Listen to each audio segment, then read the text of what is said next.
My mother spent 6 years secretly texting, flirting with, and chasing away every single guy I ever brought home because she couldn't stand not being the center of attention. So I hired a brilliant, dramatic, and very gay theater director to pretend to be my boyfriend, string her along, and finally drop a nuclear bomb on her narcissistic fantasy. I'm Chloe. I'm 25, and for my entire adult life, my mother has been the third wheel in my dating life. Actually, third wheel implies she was just tagging along. In reality, she was the driver, the saboteur, and the wrecking ball. My mother, Valerie, is 54 years old. Back in the late 90s, she was a local pageant queen and a television weather girl for a brief stint in our city. She has never, not for one single day, let anyone forget this. Even now, she spends a minimum of 3 agonizing hours every morning in front of her massive vanity, applying contour, setting false lashes, and perfecting her blowout. She works out with a private trainer 5 days a week and has a wardrobe that costs more than my annual salary. She is undeniably stunning, and she uses that beauty like a weapon. My father figured this out when I was 7. He packed his bags, cited her insatiable need for constant, suffocating male validation, and moved to another state. Since then, her need to be the most desired woman in any room only amplified, especially as I grew older and started dating. Every single guy I brought home got the full Valerie treatment. It started when I was 19, with my first serious boyfriend, Mark. We had a family barbecue, and my mother emerged into the backyard wearing a string bikini, holding a bottle of tanning oil, and specifically asked Mark to rub it on her back. I was inside getting ice. Mark was so uncomfortable he left early. Then there was David, when I was 22. She found his Instagram, started DMing him daily under the guise of getting to know the man dating my little girl, and eventually convinced him that I was still hung up on an ex. He ghosted me a week later. The lingering hugs that lasted 10 seconds too long. The inappropriate comments about their shoulders or their jawlines. The way she suddenly needed to wear her tightest, most revealing silk slip dresses whenever they came over to my apartment for takeout pizza. It was a nightmare. But 5 months ago, I finally hit my breaking point. I had started dating Noah. Noah was a 27-year-old architect, sweet, incredibly grounded, and the kind of guy who actually listened when you spoke. We had been dating for 5 months when I finally worked up the courage to bring him to my mother's house for Sunday dinner. The moment Noah walked through her grand double doors, I saw the familiar, predatory calculation flash in her eyes.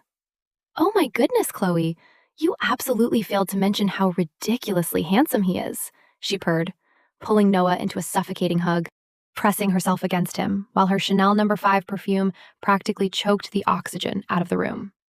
"I can completely see why you're so smitten." During dinner, it was a masterclass in subtle manipulation. She peppered him with questions about his architectural firm, his hobbies, and his family. Normal stuff on the surface, except for the way she kept reaching across the table to touch his forearm, and the way she threw her head back, laughing at his mild jokes like he was the greatest comedian of our generation.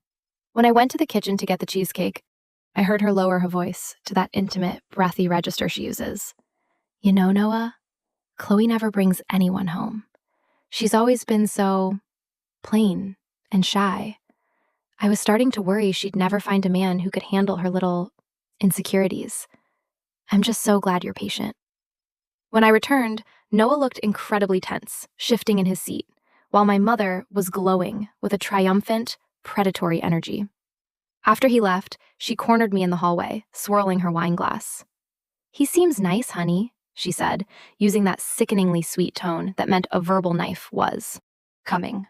"Maybe a little simple for you, though. I mean, he's just a junior architect, and he seems a bit easily distracted. You could probably do better, don't you think?" This was her cycle. First, she'd aggressively flirt with them to test if they'd respond to her attention. Then, she'd plant seeds of doubt in my head about their worth.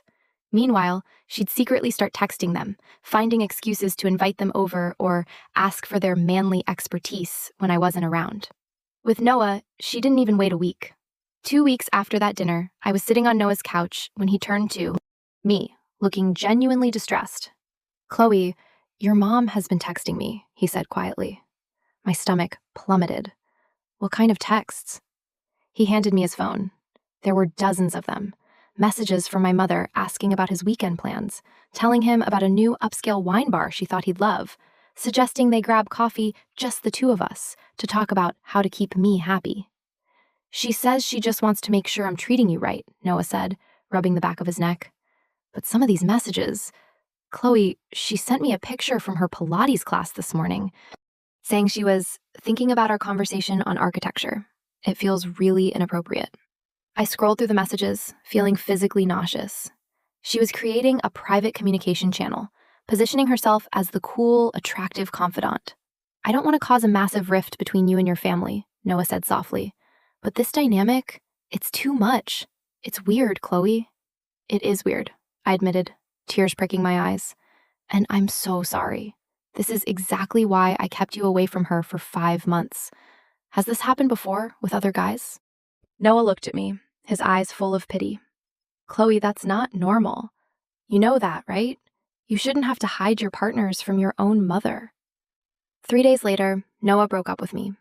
He said he cared about me deeply, but he couldn't handle the constant anxiety of my mother's interference, the inappropriate texts, and the feeling that he was caught in a sick, twisted competition he never signed up for. I cried on my bathroom floor for hours after he left. Not just because I'd lost a genuinely wonderful guy, but because a terrifying realization washed over me. I was going to spend my entire life alone, unless I figured out how to neutralize my mother. You can't reason with a narcissist. You can't ask them nicely to respect boundaries. They just rewrite the narrative to make you the crazy, jealous daughter. I needed a drastic measure. I needed someone who could handle her manipulation tactics flawlessly. Someone who wouldn't be flattered, intimidated, or seduced by her attention. Someone who could give her a massive taste of her own medicine without ever getting emotionally involved. That's when I remembered Julian. Julian and I had been best friends during our freshman year of college, before he transferred to an arts conservatory. He was a theater director now, and he was breathtakingly gorgeous. 6'2", sharp jawline, piercing hazel eyes, and a smile that could talk a traffic cop out of a felony charge. More importantly, Julian was gay. Very gay. He had been out and proud for years and was currently engaged to his wonderful fiancé, Leo. Julian also lived for drama, thrived on chaos, and had absolutely zero patience for manipulative, toxic people. I called him up, sobbing, and explained the entire 6-year nightmare.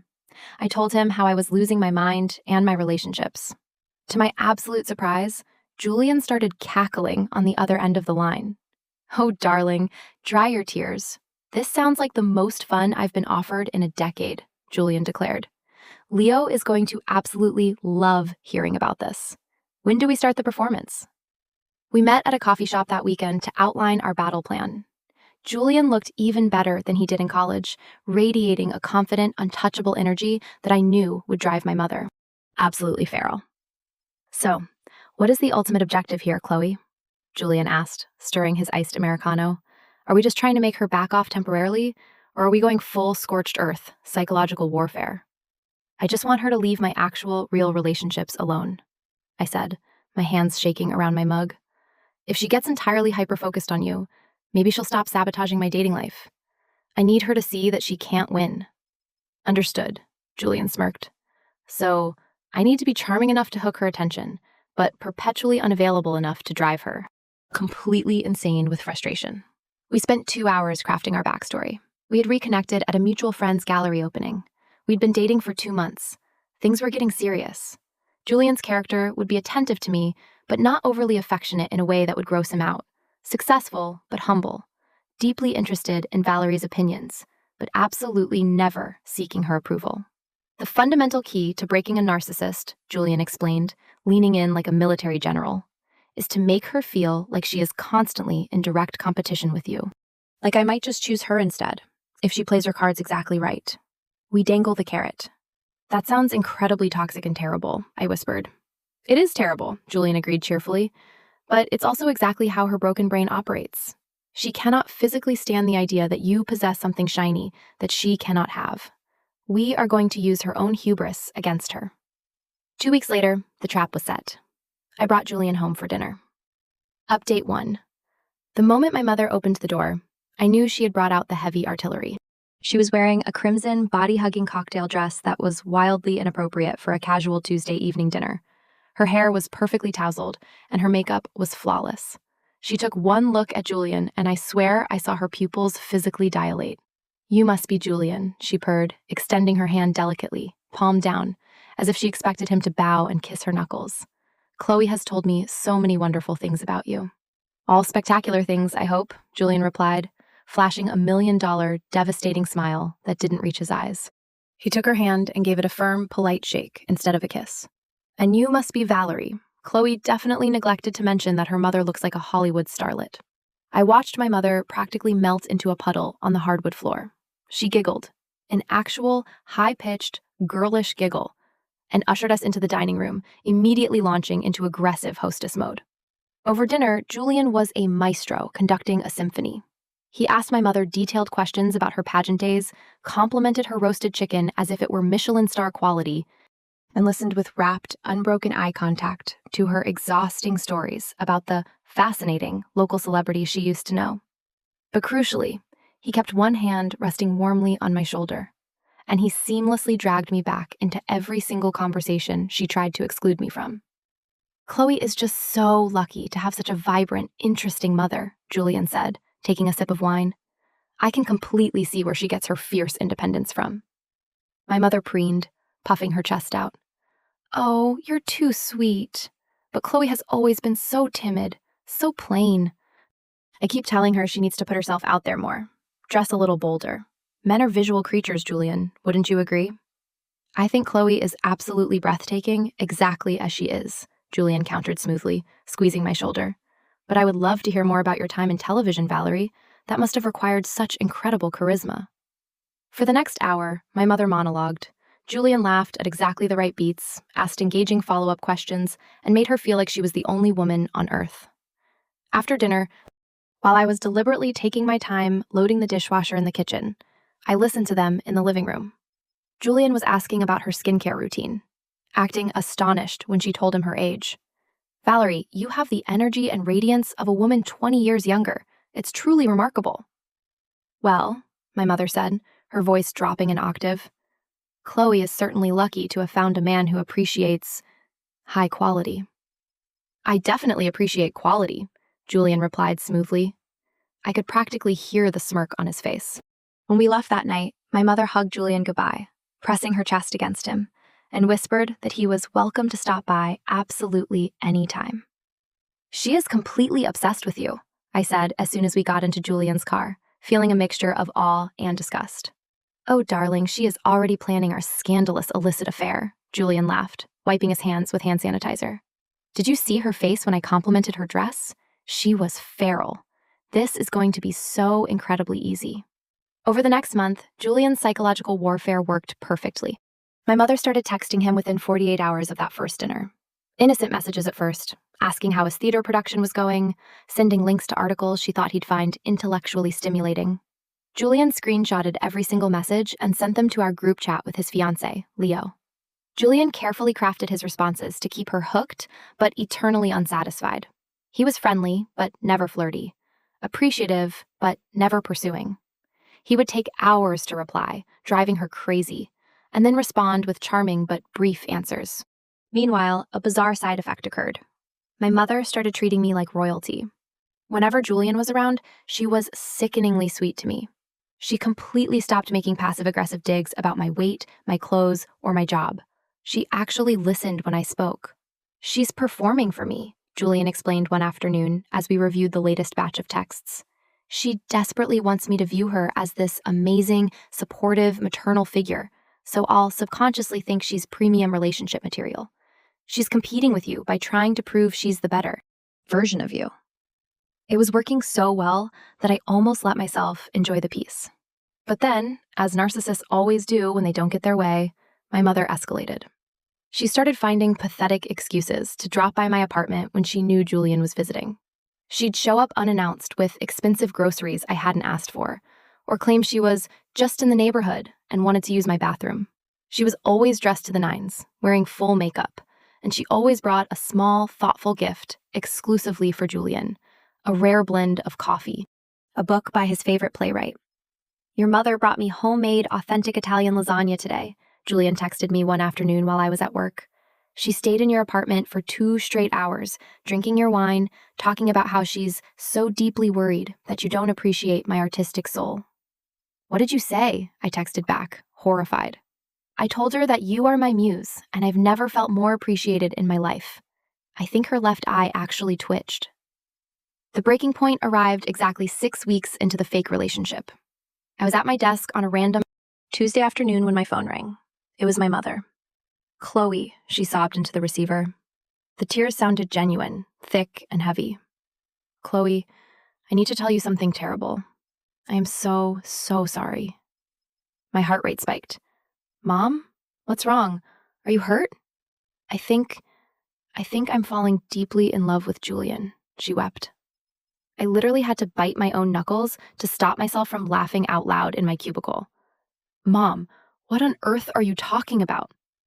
I know it is so wrong. I know he is your boyfriend, Chloe, but I cannot help the desires of my heart, she wailed, dramatically. He is just so wonderful, and he really, truly understands my soul in a way that no man ever has, not even your father. Mom, you have known this man for 6 weeks. You've seen him maybe 8 times. Sometimes that is all it takes for 2 souls to recognize each other, she defended fiercely. Look, I do not want to break your heart, but I need you to prepare yourself. I think Julian has strong feelings for me too. The way he looks at me, the intimate things he says to me.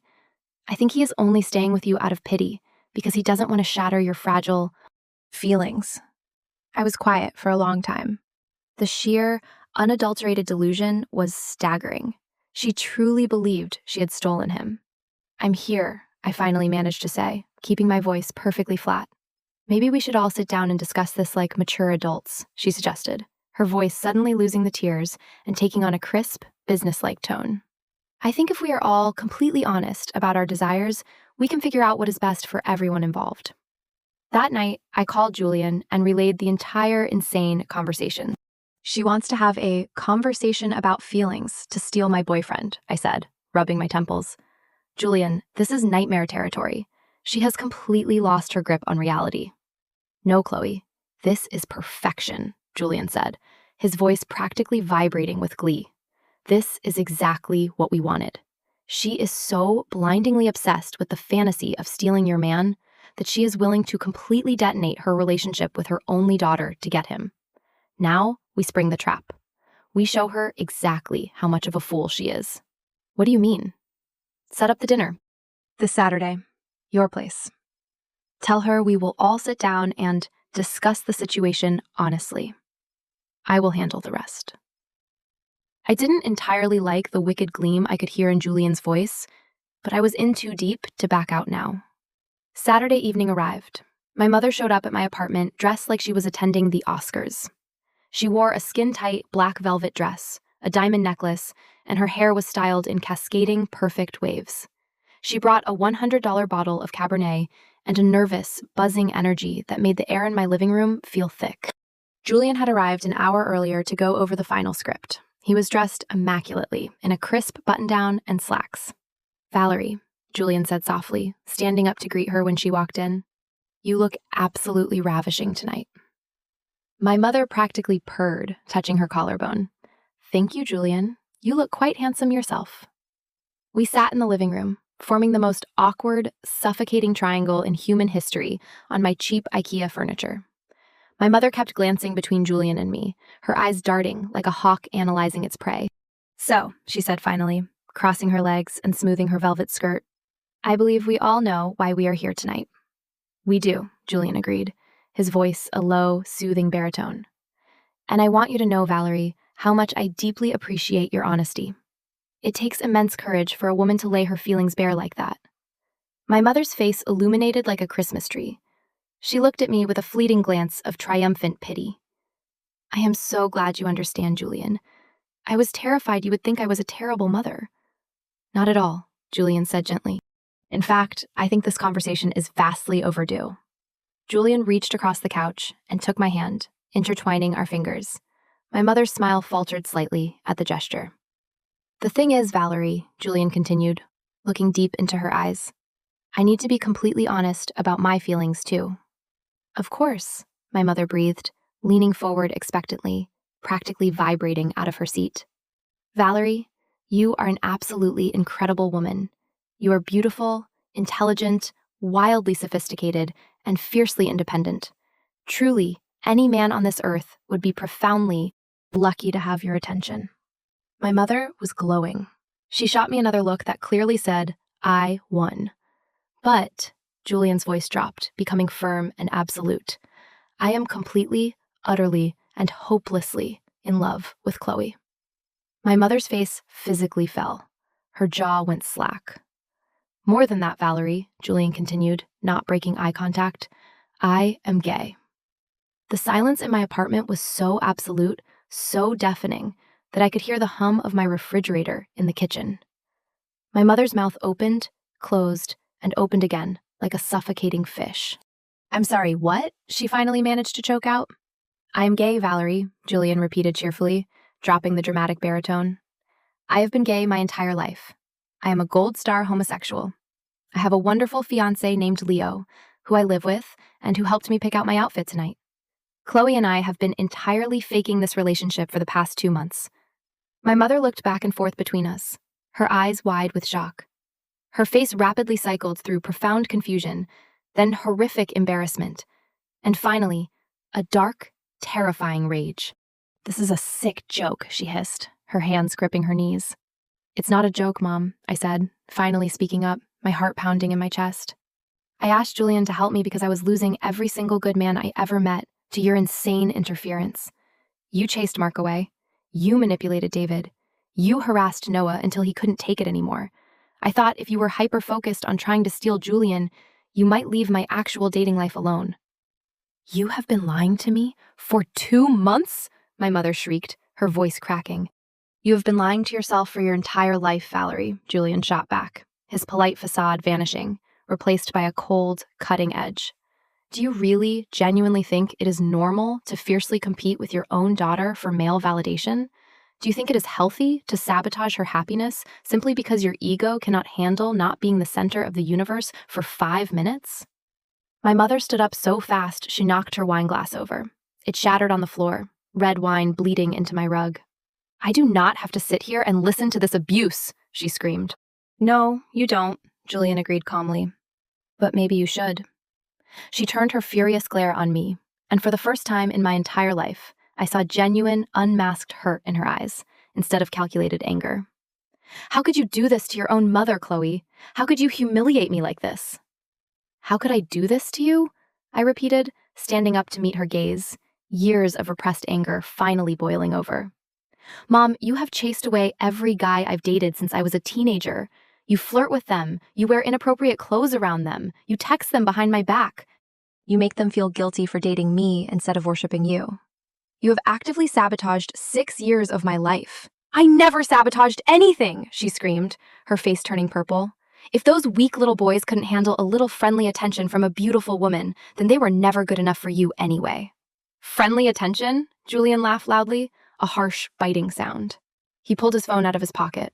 Valerie, you asked me to meet you for private drinks 3 times. You told me you thought Chloe and I were settling for each other. And you sent me these. Julian turned the screen toward her. It was the photo she had sent him from her Pilates class. She was wearing a skin-tight sports bra, sweating, arching her back with captions about how flexibility keeps a woman young. My mother's face drained of all color, going stark white. Those were just fitness updates. You were twisting my words. Valerie, Julian said, his voice dropping to a tone of profound pity that I knew would hurt her more than anger ever could. You are a very beautiful woman, but you are also old enough to be my mother. This behavior isn't flattering. It isn't seductive. It's just deeply, incredibly sad. That was the kill shot. My mother completely lost her mind. She started screaming hysterically about how we were evil, how we had orchestrated this to make her look like a fool, how she would never, ever forgive either of us for this betrayal. She called me an ungrateful, jealous brat and told Julian he was a disgusting pervert for leading a vulnerable woman on. I am leaving, she announced, grabbing her purse, and do not expect me to speak to you again anytime soon, Chloe. Maybe when you grow up and learn how to treat your mother with an ounce of respect, I will allow you back into my life. She stormed out of the apartment, slamming my front door with such explosive force that a picture frame fell off the wall and the neighbor's dog started barking frantically. Julian and I stood in the wreckage of my living room, staring at the spilled wine and the broken glass. Well, Julian sighed, brushing a piece of lint off his trousers. That went significantly better than I expected. Better? I gasped. Julian, she shattered a glass and practically cursed my bloodline. Yes, but she is absolutely never going to bother your next boyfriend, Julian said confidently. Trust me, Chloe. Her ego has been mortally wounded. She is way too humiliated to ever pull her usual routine again. The association with this embarrassment will stop her. Julian was right, but neither of us could have predicted exactly how she would handle the fallout. For the next 3 weeks, I experienced absolute radio silence. My mother didn't call, she didn't text, she didn't show up unannounced. It was the longest we had gone without speaking since I was born. I was genuinely starting to think that the shock of being called out so bluntly had initiated some kind of breakthrough. Then, I got a phone call from my Aunt Barbara, my mother's older sister. "Chloe, honey, I need to talk to you about your mother," Aunt Barbara said, her voice hushed and serious. "She has been staying in my guest room since your big fight, and she has been telling everyone in the family a very disturbing version of what happened." My blood ran cold. "What do you mean, Aunt Barbara?" "According to Valerie, you brought home a gay man, and specifically orchestrated a cruel prank to pretend he was your boyfriend, entirely because you were insanely jealous of the attention he was giving her. She is telling the family that you couldn't stand the fact that even a gay man found your mother more attractive than you, so you set her up to humiliate her." I felt physically sick. The room spun. "Aunt Barbara, that is absolutely not what happened. She was texting him constantly. She called me to say she was in love with him." "I know that, sweetheart," Barbara sighed. "I know my sister. But she has been calling everyone, all your cousins, our extended relatives, even some of her friends who know your boss. She is aggressively painting herself as the innocent victim of a cruel, jealous daughter." This was the ultimate narcissistic defense mechanism. When a narcissist cannot control you, they will control how other people see you. She was completely rewriting history to protect her fragile ego. "There's more," Barbara continued gently. "She's been posting on Facebook. She isn't naming you directly, but she's posting articles about surviving narcissistic children and writing long paragraphs about how heartbreaking it is when a daughter's jealousy destroys a family bond." I spent the next 48 hours fielding calls and texts from confused relatives. Some of them believed me immediately, knowing my mother's dramatic history. But others, especially the older generation, seemed to think I had genuinely orchestrated a psychopathic prank just to hurt my mother.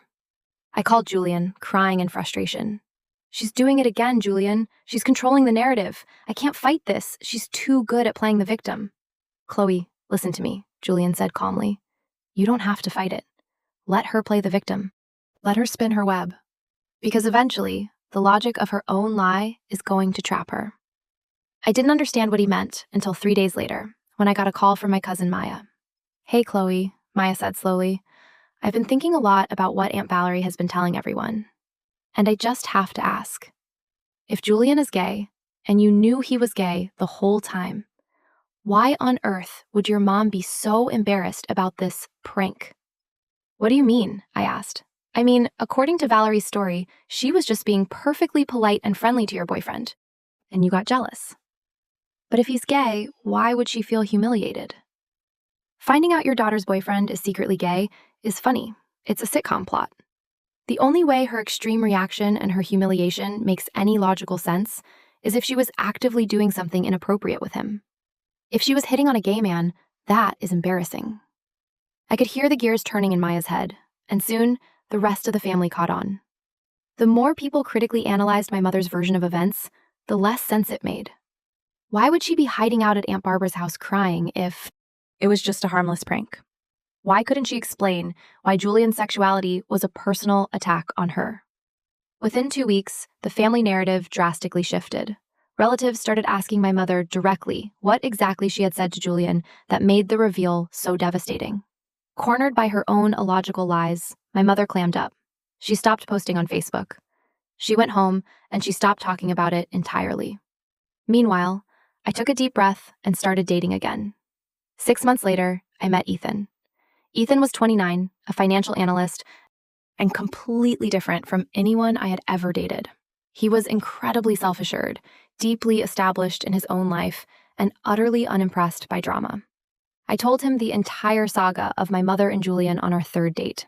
Instead of being terrified, Ethan laughed so hard he spilled his beer. "You hired a gay theater director to run a psychological sting operation on your own mother? Chloe, that is the most brilliant, unhinged thing I have ever heard. I love it." When I finally introduced Ethan to my mother a few months later, the dynamic was completely shifted. My mother tried her usual opening move.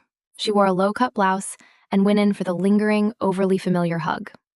Ethan gave her a polite, firm pat on the back and immediately stepped away, creating a physical boundary. "Valerie, it is so nice to finally meet you," Ethan said warmly but professionally. "Chloe talks about you often." During dinner, whenever my mother tried to ask Ethan overly personal questions or steer the conversation toward her own accomplishments, Ethan masterfully deflected. "I heard you were in television, Valerie. That's fascinating," Ethan said at one point. "You know, Chloe was just telling me about her new promotion at the marketing firm. Chloe, didn't you say your new campaign uses similar broadcasting strategies?" He constantly, relentlessly redirected the spotlight back to me. When my mother tried to monopolize his attention, Ethan politely but firmly included me. By the end of the evening, my mother looked exhausted, frustrated, and deeply confused. Her usual seductive tactics were bouncing off Ethan like bullets off Superman.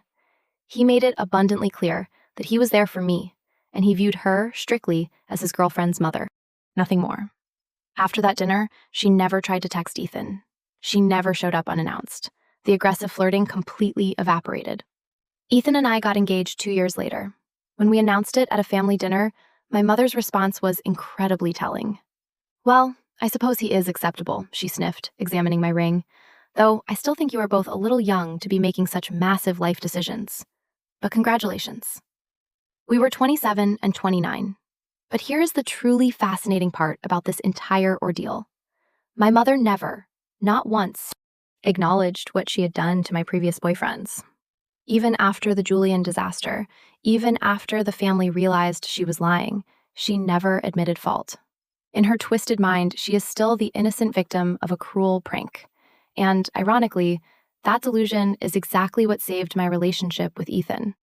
Because my mother was so fiercely dedicated to maintaining her victim narrative, she couldn't risk behaving inappropriately with Ethan. If she started flirting with him or trying to sabotage us, it would instantly prove to the entire family that Julian and I had been telling the truth all along. Her own narcissistic need to protect her false image trapped her into behaving like a normal, respectful parent. The wedding planning was its own minor battleground, of course. She tried to suggest a more expensive venue, tried to alter the catering, and suggested flowers that would complement her complexion in the photos. But Ethan handled her perfectly. "Valerie, that's a very creative suggestion," Ethan would say smoothly, "but Chloe and I have already signed the contract for the menu we love." She couldn't manipulate him, and she couldn't charm him. For the first time in my life, I had a partner who was completely immune to her poison. The wedding was beautiful. My mother did manage to wear a champagne-colored silk dress that was dangerously close to white, but I didn't even care.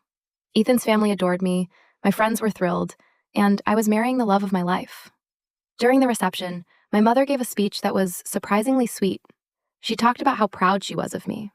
For a fleeting second, I thought maybe she had finally grown. But then, during the bouquet toss, she aggressively elbowed my 22-year-old cousin out of the way, leaped into the air, and caught my flowers. "Looks like I'm next, boys," she announced into the microphone, winking directly at Ethan's single, uncomfortable-looking uncle. Some things will simply never change. Ethan and I have been married for 3 years now. We have a beautiful 1-year-old daughter named Hazel. And surprisingly, my mother is absolutely obsessed with being a grandmother. She babysits twice a week, buys Hazel ridiculous designer baby clothes, and posts daily photos of them together on Facebook. I've realized that grandchildren are the ultimate loophole for narcissistic parents. They get unconditional, unquestioning adoration from a tiny human who is too young to see through their manipulation. And they get to feel incredibly important and needed without having to compete with their adult children for the spotlight. As for Julian, he and Leo got married last spring in a gorgeous outdoor ceremony. I was a bridesmaid. I invited my mother as my plus one, mostly out of morbid curiosity. She spent the entire cocktail hour trying to set up Julian's single theater friends with women she knew in the city, apparently having completely blocked out the fact that she was at a gay wedding. "Chloe, you really should introduce that tall, handsome man by the bar to your cousin Maya," she whispered to me over champagne. "He has great posture. He'd be perfect for her." "Mom," I sighed, smiling into my glass. "He is gay. Half the men here are gay. It is a gay wedding." "Well, you never know," she waved her hand dismissively. "Sometimes people just haven't met the right woman yet." I just laughed. After everything we have been through, my mother is still exactly who she is. She is still vain, still dramatic, still completely incapable of viewing the world through any lens other than her own reflection. But she is no longer destroying my life. And that is enough. The most profound lesson I learned from the Julian experiment is that you cannot fix a toxic family member by confronting them with logic or tears. They will just rewrite the script to make you the villain. You cannot change them by begging for respect. What you can do is take away their ammunition. You can build impenetrable boundaries, choose partners who see through the fog, and refuse to play the game by their rules. Julian's fake boyfriend plan didn't cure my mother's narcissism, but it did teach me that I wasn't helpless. It taught me that I could take control of a narrative that felt suffocating, and that sometimes the absolute best revenge is simply refusing to be a victim anymore. My mother still believes she was wronged. I still know the truth. But at the end of the day, I go home to a husband who loves me and a daughter who brings me peace, and my mother goes home to her vanity mirror. I think we both got exactly what we deserved. If you liked this video, don't forget to like, comment, and subscribe. It really helps the algorithm push our content to more people. Thank you guys so much.